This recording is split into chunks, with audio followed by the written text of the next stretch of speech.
Seahawks fans, wherever you may be. Welcome back for another edition of the Seahawks Playbook podcast. Join your host, Bill Alvstad, and co-host, sports writer and football analyst Keith Myers, as we talk Seahawks football.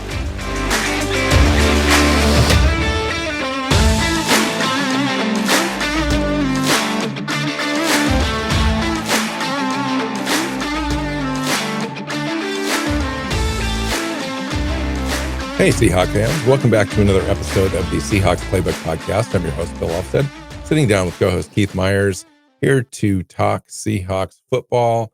And we are going to do a too early look at the 53-man roster. We're going to give ourselves an opportunity here to kind of predict how that's going to shake out, even though we haven't even started training camp yet. We're going to see how close we can get. And we'll take a look at the at the end of training camp where all the roster cut downs are, and we'll see how we did. I think we're going to end up doing pretty close to the reality here, though. Welcome in. Yeah, it was amazingly easy in that one of the things that we've talked about leading up to this is a team that has a 53-man roster and doesn't really have a 90-man roster. And so therefore it is, there's a lot of a record number of undrafted rookies in order to make up that 90-man roster. And I don't see much or any of them. I think I have one making the roster. Yeah. Right. I think, I'm not even sure if I have one. We'll see. Maybe one. Yeah. I've got one for now. Defensive tackle, just because we don't have anything else on the roster. But okay, so let's go through this. It's kind of a fun exercise to talk about these players again anyway. It's been a little while since we've kind of gone through all the positions at the same time. And we'll kind of see how we feel at the end about the roster. I mean, if we have any holes, how strong this thing is compared to other teams that we've had recently. Okay, quarterback position, Keith. Let's start with offense. Quarterback's easy, right? It's Geno and Locke. That's it. That's it too. Simple as that. I don't see that changing. I don't see Drew Lock getting beat out by Holton Alders, who's the other quarterback on the roster. He's on the 90-man. If they like Holton at the end of training camp, he'll be cut and then put onto the 15-man practice squad. And that's kind of his best case scenario. But Drew Lock is going to be the backup, and unless there's some unforeseen situation like injuries, or they have another quarterback available that they've had their eye on in the past, and they make a decision at the end of camp cuts to swap Drew Lock out for somebody else. But I don't think that that's likely. I think they really do like him. And then of course Geno Smith, number one quarterback on the roster, he's going to have an outstanding year here. He's primed too anyway. Yep. All right, at running back, I've got Walker, Charbonnet, McIntosh, and Dallas all making the team. And likewise. Then I also have Nick Bellore listed as a fullback. I think you have him listed as a linebacker, but it doesn't matter. He won't get on the field in either of those positions very much. He's a special teams guy. So yeah, exactly. I've got Ken Walker and Zach Charbonnet really, and then Ken McIntosh and DJ Dallas are going to be fighting it out for that third spot and those reps. And if should somebody get injured, they're able to come in and step in. I like the strength of the room now with Kenny McIntosh there instead of Homer. I thought Homer had very limited upside, did okay at times when asked to come in, and then third down type of stuff and special teams. But I think Kenny McIntosh is definitely an upgrade there. So I'm kind of looking forward to that. And of course, Zach Charbonnet took Penny's spot when Penny left this offseason in free agency. And I think Zach Charbonnet and Ken Walker, that combo has a chance to hopefully stay healthy and be on the field interchangeably all season long. It'd be nice. Okay, wide receiver. I've got Tyler Lockett, DK Metcalf at the top, and Jigba as the third wide receiver, Derek Young and Dwayne Eskridge. Now, I also have a guy that's on the 90-man roster now that's an undrafted rookie free agent on this list as well, Matt Landers. And he made it over Jake Bobo, who's also getting raves out of early reports. But Matt Landers has got the speed and height that Jake Bobo just doesn't have. Jake Bobo's, a tall guy, but no speed whatsoever, no athleticism. Landers makes it because of the special teams ability, and because of that, they want that speed. Yeah, I have the same group except for I have Jake Bobo instead of Matt Landers, just because of how much we've heard about Jake Bobo in OTAs and stuff. Coaches keep praising him, and so I was like, okay, I'll give him the nod. Truth is, I don't know much about either of them because I've never, no one has ever seen them on an NFL field. So we will have to, wait and see. But I agree, Both are 6 is the excellent right number. receivers. Yeah, both are excellent receivers. I think Landers just gets the nod slightly because of that that ability to have that speed. You just can't coach, but at the same time, both these guys could be on the practice squad, and a guy like CJ Johnson, or not CJ Johnson, Cade Johnson, who played last year down the stretch and actually had a couple of catches in the playoff game, could be the underdog guy in this group and take that spot just because of his. He's still relatively young. He's very fast, and he knows the playbook, and he's got Geno Smith, who threw to him and trusts him, and so that's a possibility as well. Yep. All right. So the offensive line. How do you want to do this? You want to do it by position or just list out all 9? You want to skip tight ends? Okay. Oh, So okay, we can. Right, tight end. I don't know, but in my head, Will we're already Disley, done Colby because Parkinson. yeah, Yeah. Fant, Disley, Parkinson. No, Right. I mean that one's done. So, Anything but else offensive there line. is on the practice squad. Okay. Yep. So I've got it listed out as tackles, guards, centers. So Okay. my tackles are Charles Cross, Jake Curhan, Stone Forsyth, and Abe Lucas, with Island and McKenzie making the practice squad. I have the same group. My guards are Damian Lewis, Phil Haynes, and Anthony Bradford, with Kendall Randolph making the practice squad. Okay, got the same group. And Evan Brown and Olu Uluwatimi making the team, with Joey Hunt cut. Yeah. So we both ended up with 9 at on offensive line. So we are at the end of the offense. I've got 25, you've got 24, but the only difference is I listed Nick Ballore as a fullback and you didn't.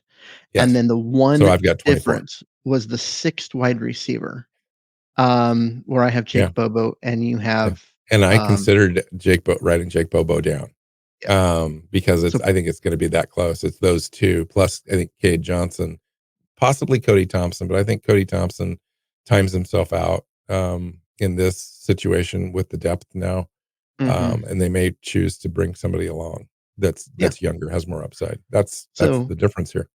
Yeah. So I mean, we genuinely have like the same thing as far as offense goes, and there really isn't much else at this point that I would consider. Maybe another guard, but who do you leave off to get a different guard in there? I mean, I guess if you move, you'd have to lose a wide receiver and add a lineman, basically. And I think they keep. I think that might keep work. 9. I don't think they keep 10.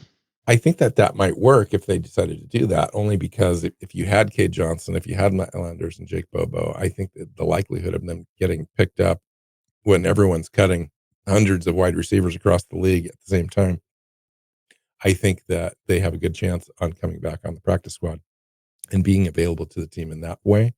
Same with the offensive linemen. Those guys at the end, Greg Island, Jalen McKenzie, Kendall Randolph, those guys are not coveted as well. And so we can put those guys on the practice squad. So I think it's a wash. Okay. So that was the fastest we've ever gone through an entire complete offensive position group thing. And so we're looking at record time and finishing this podcast. We'll see how that goes. We'll see how that if it keeps up. Because to me, there's more questions on defense. The offense seems to already be set, and this has been my concern is that there without the depth there, if there's any injuries in training camp, which there's always injuries in training camp, it's part of playing football. Then we're going to have a situation where the team doesn't have someone to fill that spot, and I think that's not a good place to be. Which area are you concerned the most? I mean, honestly, yes. I think we've listed all the players that can make an NFL roster. Yeah. And so give or if take, and we don't know what we've got in Koback and Chris Smith at running back. I mean, and then I think there's 3 or 4 of those wide receivers. If training camp went a certain way that could possibly make a roster. But you know, we'll see. There's Which Tyler back Mabry of at the tight end, yeah. Noah Grindorf, and Griffin Herbert. Those guys aren't going to make the roster, not this year. No. Tyler Mabry, though, however, may if there's a injury to Kobe Parkinson or one of those guys, Mabry could definitely be the guy. Greg Yep. Island, I understand the team really likes, but there's just not a spot for him. Mhm. So Yeah, anyway, yeah, I agree. if the team likes him that much, it might be Jake Curran who's on the outside looking in. Um, Which would be that would shock me, it would be but crazy. but weirder things have happened. Okay, defensive side, defensive tackle. I've got Cameron Young and Joa Tavai making this roster, with Brian Monet ended up on the injured reserve list right out of the gate. So that's my two. I don't I have Tavai making the roster here. I've got, I mean, obviously, the rookie draft pick because he's going to be the team is banking on him being the real deal. obviously, yeah, Um, and I went with, now I'm trying to find the name on the roster because I was just trying to get the first name right. Oh well, I'm not going to get it. It's Faolio, Austin as Theo, Austin. And Theo, so I have Theo. him making it because Tavai is 280 pounds. He's not a nose Mm-hmm, tackle. They've listed mm-hmm, him at nose tackle because that's what he played in college, but you're not playing nose tackle at 280 pounds. mm-hmm. Um, Sure. and so I've Yep. got Faolio making it in that spot. Yeah, and it's a problem. I honestly I can't see them finishing training camp with this roster the way it looks right now. It just is not going to work, and I agree. I mean, counting on a guy like that to be a rotation player for you, along with Young, whether it's Tobias or Cooper or Merrill or Fioli, that's not a great group at all. Beyond Young. Mhm. That's why I really think guys like Jaron Reed and Miles Adams and Mike Morris end up sliding in on passing downs, just because we're just not, we don't have those big stud guys. I think that's going to hurt us most in the run defense, but we'll see what happens. Mhm. Okay, speaking of those other guys, defensive end, I've got Dre Jones, Jaron Reed, Mario Edwards, Mike Morris, and Miles Adams making this roster. So I have Reed, Jones, Morris, and Edwards. I don't have Adams making the roster. Okay. Then at linebacker, I've got Jordan Brooks starting on IR. I've got then Bobby Wagner, Devin Bush, Uchenna Nwasu, Daryl Taylor, Boye Mafe, Derek Hall, Nick Ballure, Tyreek Smith, and Alton Robinson on the 53. Okay, I've split them into edge versus Okay. interior. Okay. So on the edge, I've got Taylor Nwasu, Mafe Hall, and Smith Okay. all making the roster. And on the interior, I've got Wagner, Bush, Radigan, Jones, and then Brooks starting on IR. Jones is Vi Jones. Interesting. Yeah. Yeah. So I've kept Vi Jones and John Radigan off the roster in this So scenario. you have no backup middle linebackers. I've got Bobby Wagner, Devin Bush, and Nick Ballure. So you have no backup middle linebackers. Correct. That's a scary thought. That's the way they played it last year, essentially. Um, but Vi Jones and Radigan had time on the roster for sure. Mhm. So we'll see. They But you're had, probably right. they It's had probably Tanner one of Muse John. last year.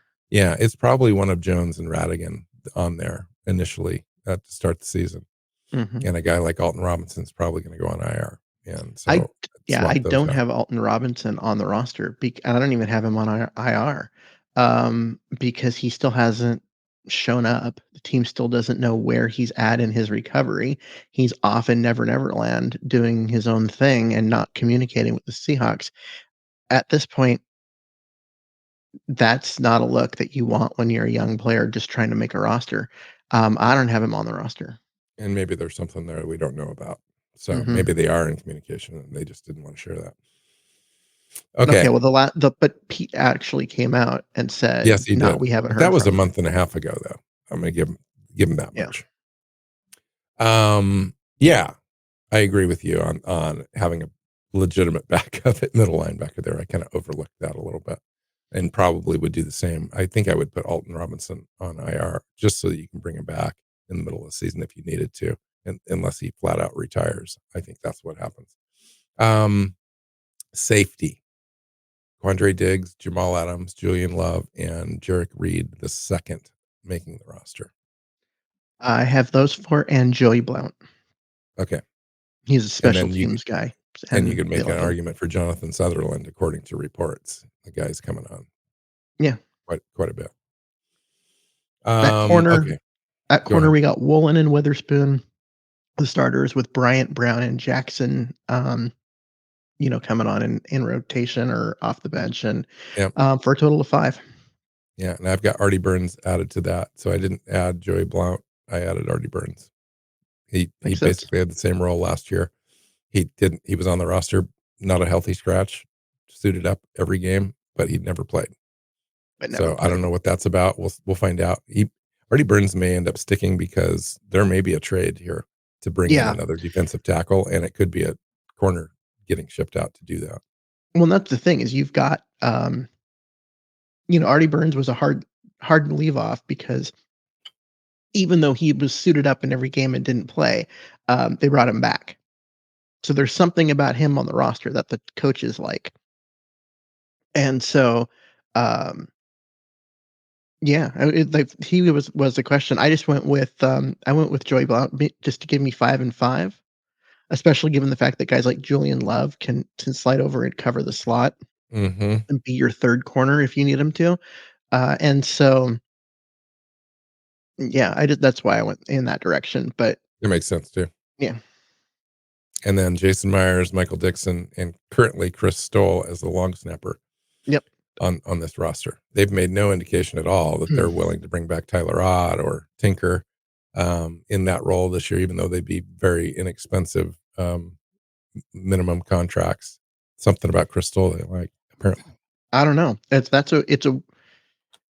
It's just an odd thing that you wouldn't at least have competition, especially given the fact that your entire roster is made up of guys that are camp bodies and not, um, guys with a legit chance to make the roster. What are you out to have a second long snapper and just to have a competition and decide whether you want Ott or, Stoll rather than putting all your eggs in one basket. Yeah. So we had a few differences. We had Jake Bobo versus Matt Mhm. Landers on offense, and that was really about it. That was the only thing Um, on offense, yep. and then on defense, you made some legitimate arguments. I've got Tabai instead of Theoliu. And that's really the difference there. We both had Brian Monet initially on IR. Mhm. Um, our defensive ends were essentially lined up. The Well, linebackers, You have Adams, I don't. yes, yeah. But you also had Vi Jones and John Ratting. I'd probably make that swap too. And because you'd split them out into edges and linebackers, and I kind of overlooked having a legit backup other than Nick Bellore for middle linebacker. Mhm. But Vi Jones, John Radigan, those are two guys that the team values and will probably end up being on the roster, or at least one At of least them. one of them will. Yeah. And then, safety, Joey Blount, Jonathan Sutherland, I think are the two bubble players there. And one of those probably makes Mhm. it. Um, and then the interesting thing is at corner for me. Like, do they carry six because of the sheer talent that they have there? Kind of designate a guy to play special teams or um, do they move one of those guys to help their defensive tackle situation? Which Yeah. something's got to give. I just don't know that they go into September 10th, first game, and have Cameron Young as being the only viable defensive tackle on this roster. It just doesn't make a lot of sense to me. Well, I mean, Reed can play it, and maybe that's the idea is they're gonna go with Young as a starter, um, and if anything should happen, then they just slide Reed inside, and bring on a different defensive end. Yeah. I just don't know how that lack of commitment to stopping the run is good for this team, considering Yeah, that's one of the pillars of Pete Carroll's defense. that's what makes it surprising is Pete Carroll. Yeah. So any other holes? Just the middle linebacker situation after the two starters. Like you don't even have a backup on there, and defensive tackle, which are the two things we've been saying. And the other, those are the two spots that where there's a weakness, and then the other spot would be just this team isn't built for there to be injuries in camp. There just aren't. There's a lot of camp bodies and not guys that look like they're going to be NFL players, and I think that's a concern. Well, let's get to camp and find out. I mean, Yep. there's a whole list of guys: Isaiah Dunn, Lance Boykin, Arquan Bush, James Campbell. The list goes on at corner. Maybe one of those guys emerges. If Hopefully. not for the roster, at least for the practice squad. There's a whole bunch of safeties on here. I think they really like Christian Young, Jonathan Sutherland, for sure. I know that they like. And yeah, other than that, maybe some wide receiver depth is there. Um, I agree. I think injuries would definitely impact this roster, as being a playoff team because, yeah, I mean, Yeah. The depth in just almost isn't any there. spot. Yeah, I think The we one lucked out pretty good last year with injuries, but this year it could be challenging. one thing looking at all of this, the roster is relative. I mean, it's top heavy. It's what happens when you have 28 undrafted guys on your 90-man roster. Um, but there's talent across the board. With like I said, with depth issues, but there's still talent. Um, and find me a true weakness as when it comes to the starters, Hmm. right? Devin Bush, Yeah, Cameron Young, Cameron Young. and I not mean, because he's not a bad player, just because we have no idea. yeah, and with Bush, like there's if him coming back from I guess it's been a couple of years, but getting a new change of address and an opportunity to start fresh and in a different scheme that maybe fits him a little better. Um, Maybe the team gets more out of him than Pittsburgh could, but Yeah, I would uh, name two other positions as well, which ones? right guard and center. Okay. Only just from a quality perspective, we just don't know. Anthony Bradford and Oluwatimi could come in and start right away and be impact rookies and make the all rookie team. Or we could have Phil Haynes there because Bradford struggles a little bit, and Phil Haynes is average at best, really. Mhm. And so there's an issue there, and then also health.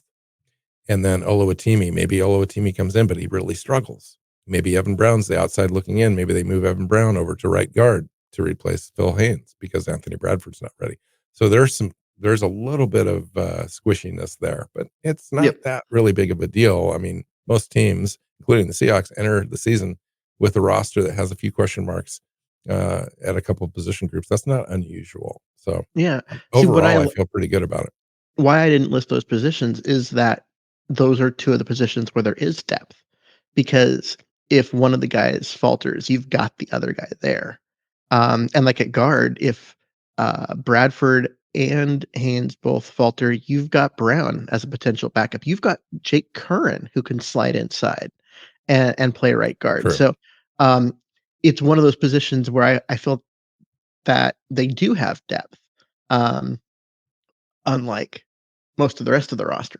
Um, and so that's why I didn't include that one. Center is always hard because you always have one on your team, and then you have one backup that's usually a swing player that can play multiple positions. And that's what Evan Brown can do for you. Although if he's the starter, then you don't really have that unless you bring Oluwatimi in and let Evan Brown float. But if Evan Brown wins the job, that means Oluwatimi wasn't ready. I really like this roster. Like when I was I like putting the this 50-30. together, I think it's two players deep at every spot, easy. with You could, with with the exception of middle linebacker and yeah, defensive tackle. yeah, yeah. Agreed. And they'll probably end up solving that. By the time it's all said and done, Keith, the middle linebacker thing will work itself out. Maybe Jordan Brooks is miraculously ready to go, and he pairs with Wagner and Devin Bush as the backup, and that would be okay with me. And then Cameron Young, maybe they find somebody in camp casualties, or they make a small trade for a really decent player that can be a part of a rotation. I would Yeah. really go into the season in September feeling really good if they made those two moves before Oh all the yeah. cuts were finalized. Those are the two things. Everything else, like, um, yeah, it's not really that. Those aren't positions that I feel that are going to be that hard to, um, find a replacement for Hmm. because of. I just think that they're going to be able to get a decent player, not a great player, not even a good player, but a decent player who can fill in as a backup Yeah, at cutdown time.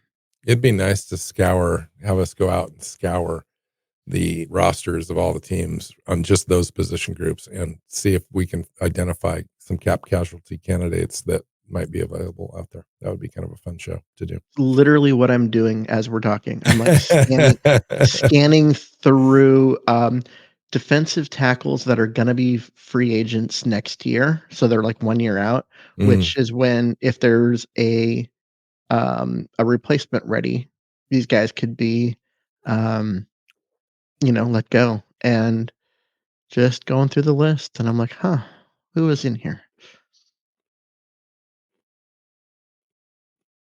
so how was your fourth? It was good. It was we had a pretty lazy fourth. We kind of just chilled and um didn't try and do too much, didn't get too like, crazy about anything and just relaxed and had a good time. Yeah, good.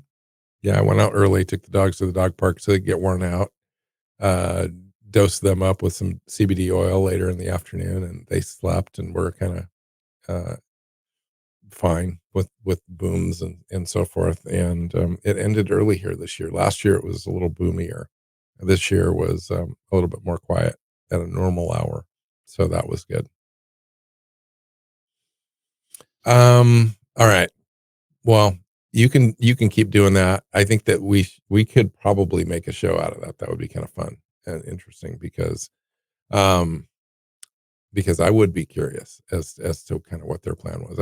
I almost wish they would come out and say something, but they probably won't. So let's wrap this thing up as a show that we just wrap up early and get out of here.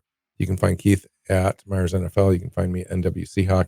The show is Seahawks Playbook Podcast on your favorite podcast platform, whether it be Amazon Podcasts or um, Google Podcasts, iTunes, um, all not Stitcher. I'm not going to say Stitcher. Spotify. Stitcher's going out of business, by the way, if anybody didn't know that.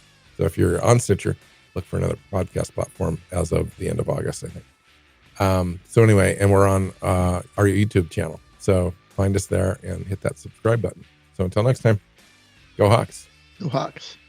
Seahawks Playbook Podcast listeners, thanks for joining us for another edition of the show. You can find us on Twitter. Bill is at NW Seahawk, Keith is at Myers NFL, and the show is at Hawks Playbook. You can listen and subscribe to the show at SeahawksPlaybook.com.